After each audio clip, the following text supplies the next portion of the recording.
On s'est posé sur la Lune, nous avons navigué autour du monde, Roméo a aimé Juliette, on en a fait des choses. Il est difficile d'imaginer qu'il y a des créatures qui ont vu tout cela arriver. Et oui, des animaux immortels. Enfin, presque. Les éponges de verre sont d'étranges petites créatures qui restent au même endroit pendant des milliers d'années. Cachées dans leur endroit préféré sous la mer, elles ont vu les premiers Européens arriver en Amérique.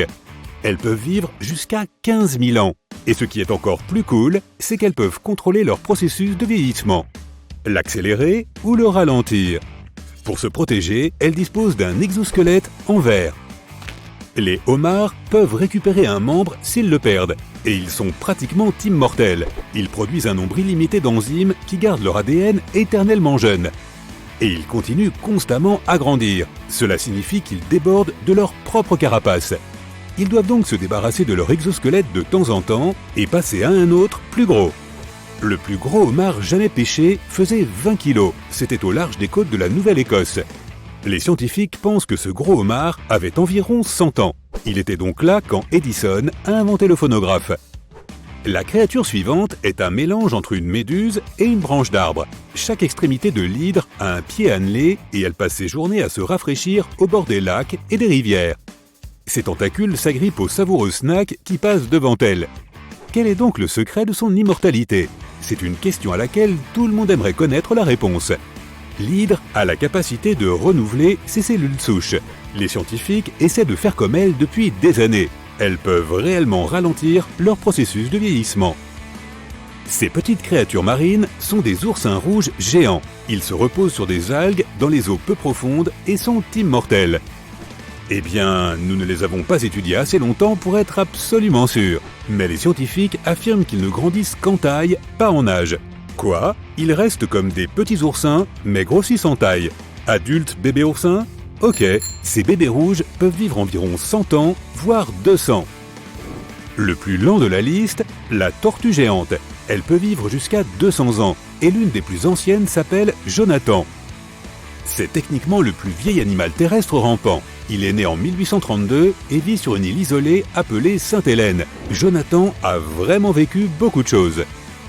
Il a vu la construction du tout premier gratte-ciel américain, la Tour Eiffel. Oh oui, il a aussi vécu tous les championnats du monde depuis l'âge de 71 ans. Il ne voit pas très bien et il a perdu son odorat, mais il est toujours aussi fort. Retour aux océans et aux requins du Groenland. Il est connu pour être le plus long vertébré vivant. Il peut vivre plus de 400 ans. Pour nager aussi longtemps dans l'océan profond, sombre et froid, ces requins doivent être très robustes. Ils sont capables de résister à une pression d'eau insensée. Les requins sont aujourd'hui l'une des seules créatures qui n'ont pas trop été affectées par l'évolution. De nombreux requins existent depuis les dinosaures et n'ont pas beaucoup changé depuis. Les scientifiques ont découvert qu'ils grandissent d'environ 1 cm par an. Donc, avec un peu de calcul rapide, ils peuvent facilement découvrir l'âge de ces requins coriaces.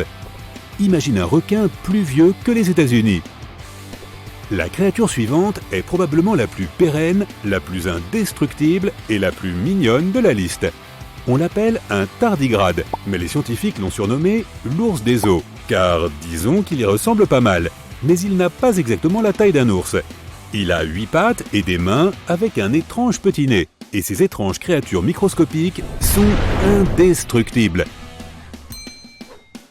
Ils sont connus pour vivre dans les endroits les plus extrêmes de la planète. Ils sont parfaitement adaptés à des températures allant de 300 à moins 330 degrés Celsius.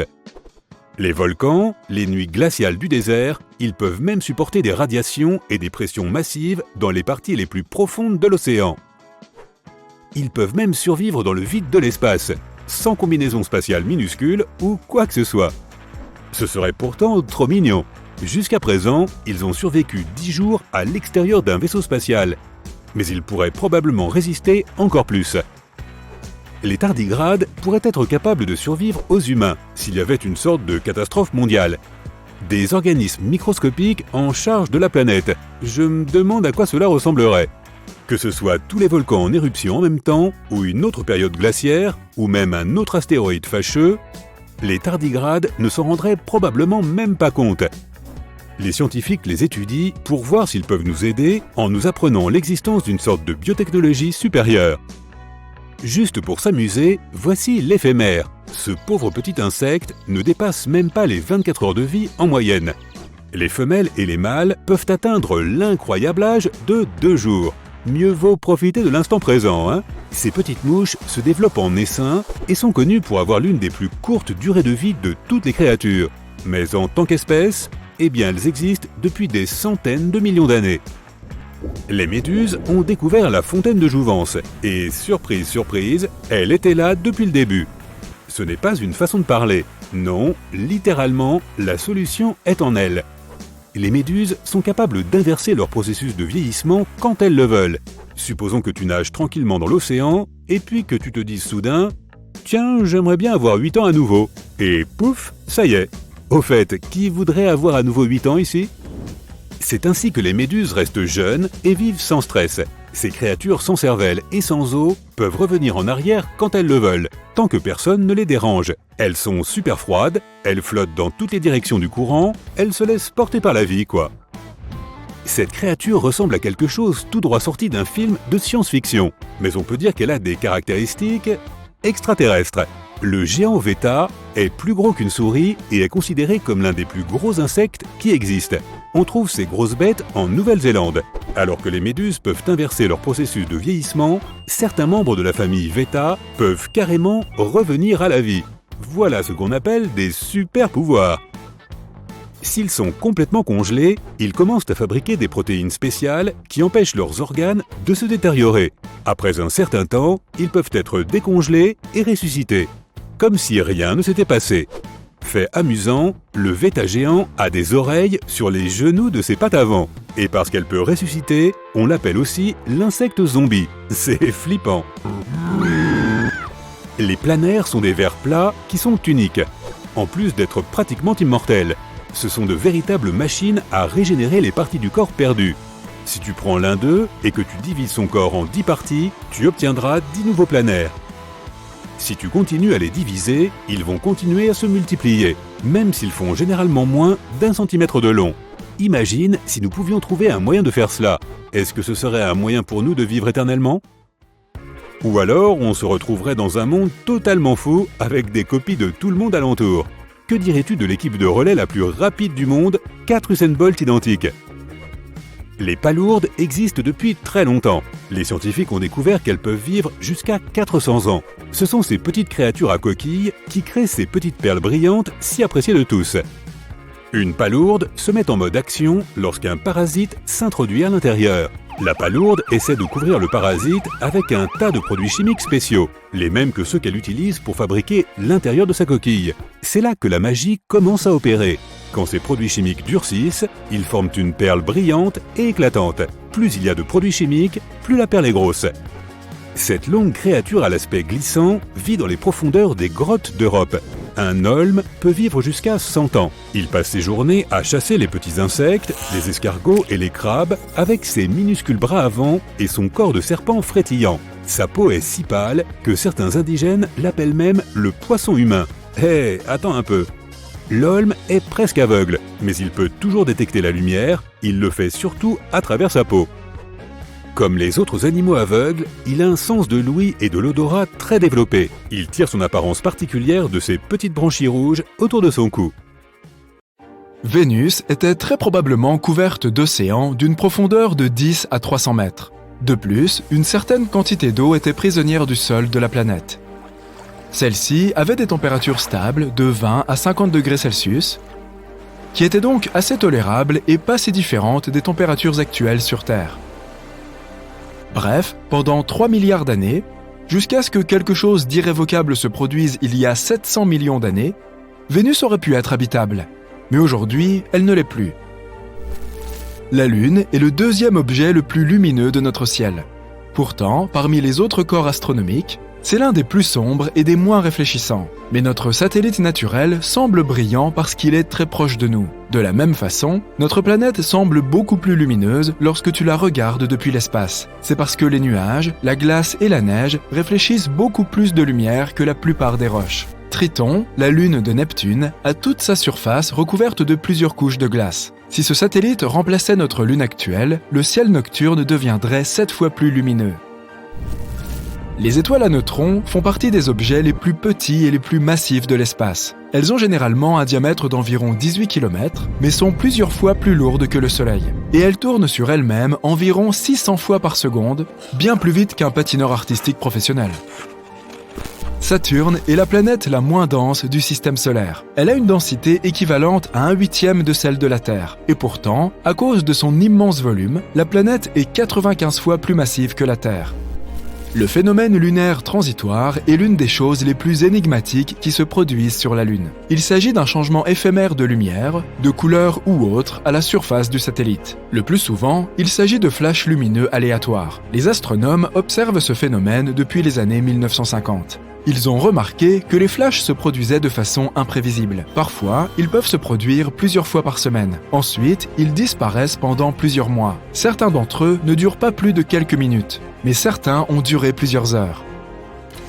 En 1969, un jour avant qu'Apollo 11 ne se pose sur la Lune, l'un des membres de la mission a remarqué qu'une partie de la surface lunaire était plus éclairée que le paysage environnant. On aurait dit que cette zone avait une sorte de fluorescence. Malheureusement, on ne sait toujours pas si ce phénomène était lié au mystérieux flash lunaire. Les déchets ne sont pas seulement un problème dans les océans, les villes et les forêts de la Terre. Il existe ce que l'on appelle les déchets spatiaux, c'est-à-dire tout objet fabriqué par l'homme qui a été laissé dans l'espace et qui ne sert plus à rien. Il y a aussi des débris naturels provenant de météorites et d'autres objets cosmiques. Il y a actuellement plus de 500 000 débris spatiaux en orbite autour de la Terre, à des vitesses suffisamment élevées pour causer des dommages importants s'ils entrent en collision avec un vaisseau spatial ou un satellite. La NASA fait de son mieux pour suivre chaque objet afin de s'assurer que les missions hors de la Terre puissent atteindre leur destination en toute sécurité. Notre Soleil est incroyablement massif. Pour preuve, 99,86% de toute la masse du système solaire consiste en la masse du Soleil, en particulier l'hydrogène et l'hélium dont il est composé. Les 0,14% restants sont principalement la masse des 8 planètes du système solaire. L'atmosphère du Soleil est plus chaude que sa surface. La température de la surface atteint 5500 degrés Celsius, mais la haute atmosphère atteint des millions de degrés.